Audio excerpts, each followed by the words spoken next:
ብዙዎቻችን 86 ዓመት በሙሉ ተከትየዋለሁ፣ አንድም ቀን አላስከፋኝም። ታዲያ ንጉሴንና ጌታዬን እንዴት እከደዋለሁ በሚለው ንግግሩ እናስታውሰዋለን። ፖሊካርፕ ይሰኛል። እነሆ ታሪኩን በጥልቀት። ክርስትናው በጀመረባቸው በመጀመሪያው ክፍለ ዘመናትና ቀጥሎ ባሉ ዘመናት ስደት በክርስቲያኖች ላይ የበረታበት ጊዜ ነበር። የመጀመሪያዎቹ ደቀ መዛሙርትና ሐዋርያት አብዛኞቹ በዚህ ስደት ምክንያት ሰማዕታት ሆነዋል። ሁለተኛው ዘመን በጀመረ ጊዜ የመጀመሪያዎቹን ሐዋርያት የሚያውቅ አንድ ሰው ነበር። ፖሊካርፕ ይባላል። ብዙዎች እንደሚስማሙት በጽሑፎቹ ፖሊካርፕም እንደገለጠው ፖሊካርፕ የሐዋርያው ዮሐንስ ተማሪ ነበር። ፖሊካርፕ በ69 ዓመተ ምህረት ፓንግራቲና ቴዎድራ ከሚባሉ ወላጆቹ በሰሜርኔስ ተወለደ። ፖሊካርፕ ወደ ክርስትናው ከመጣ በኋላ በሰሜርኔስ በትንሹ ቱርኪያ የቤተ ክርስቲያን ጳጳስ ሆነ። ፖሊካርፕ በአብያተ ክርስቲያናት ዘንድ የታወቀና በጣም የሚከበር አባት ነበር። በጊዜውም የሮም መንግስት ክርስቲያኖችን እያደነ የሚገልበት ጊዜ ነበር። ኮሎሲየም የተሰኘ ስታዲየም ገንብቶ የክርስቲያኖችን እልቂት ለከተማው ሰዎች እያዘ ያዝናና ነበር። በሰሜርኔስ ከተማም አንድ ጀማኒከስ የሚባል ወጣት ክርስቲያን ተይዞ በእንስሳት እንዲበላ ወደ ትርኢት ማሳያ ቦታው አስገቡት። ወጣቱም ጀማኒከስ ምንም ሳይሸበር ራሱን አሳልፎ በደስታ ሲሰዋ የተመለከቱት የከተማው ነዋሪዎች መሪያቸው ፖሊካርፕ ነው፣ እርሱን ያዙት ብሎ የትርኢቱን ማሳያ ሜዳ በጩኸት ደበላለቀው። የሕዝቡን ፍላጎት ለመፈጸም የሚተጋው የሮም መንግስትም ምን ሊያደርግ እንደሚችል የሚያውቁት አማኞች ፖሊካርፕ እንዲደበቅ አግባቡት። ፖሊካርፕም ትንሽ ራቅ ወዳለ ቦታ ክርስቲያኖች ጋር ሄዶ ተሸሸገ። ፈልገው ያጡት ወታደሮችም ከቤተሰቡ 2 ወጣቶችን ወስደው አሰቃይተው ፖሊካርፕ የት እንዳለ እንዲናዘዙ አደረጓቸው።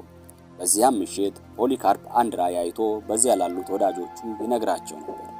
ምሽት የተኛበት አልጋ ትራሱ በእሳት ተያይዞ ነበር የተመለከተው። ለወዳጆቹም በእሳት በሕይወት እንደሚቃጠል ይነግራቸው ነበር። ብዙም ሳይቆይ ወሬ ነጋሪ እየሮጠ ወታደሮች እየመጡ ነው ብሎ ለፖሊካርፕ ይነግረዋል። ፖሊካርፕ ግን አልሸሸም። ይልቁንም ወታደሮቹ ሲመጡ በክብርና በታላቅ ፍቅር ተቀበላቸው። የሚበሉትንና የሚጠጡትን እንዲያቀርቡላቸው አዘዘና ለትንሽ ጊዜ ለመጸለይ ፈቃድ ጠይቋቸው ያለማቋረጥ ለ2 ሰዓታት ይጸልይ ነበር። ጸሎቱንም ከጨረሰ በኋላ በአህያ ጭነውት ወደ ከተማ ወሰዱት። ተይዞም ወደ ስታዲየሙ ተወስዶ በዚያ የፖሊካርፕን መያዝ ወሬ በተሰሙ ብዙ ሰዎች ስታዲየሙ ተሞልቶ ነበር።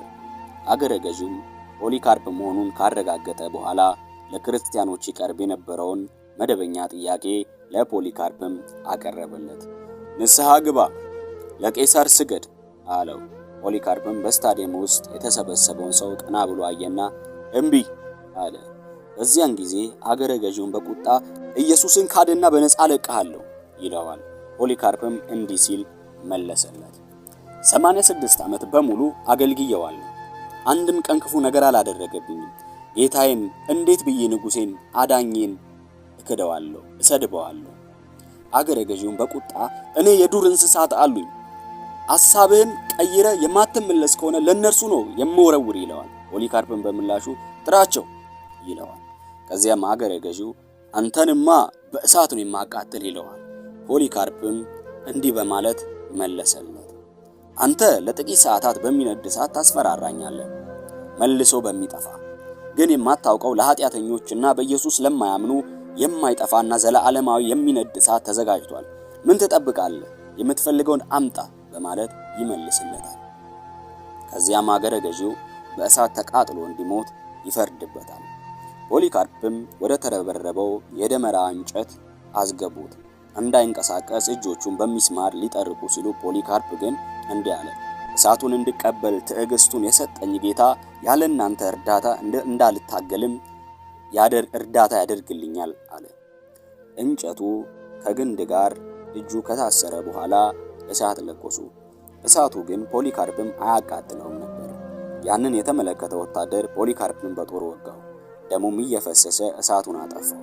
ፖሊካርፕም ወደሚወደው ጌታ እቅፍ ተሰበሰበ። በጣም የሚሞግት ታሪክ እንደሆነ ተስፋ አደርጋለሁ። የፖሊካርፕ ታሪክ ነው። ሌሎች ታሪኮች፣ ተመሳሳይ ታሪኮች ይቀርባሉ። ከዚህም በኋላ ቻናሉን ሰብስክራይብ አድርጉ፣ ለሌሎችም እንዲደርስ ሼር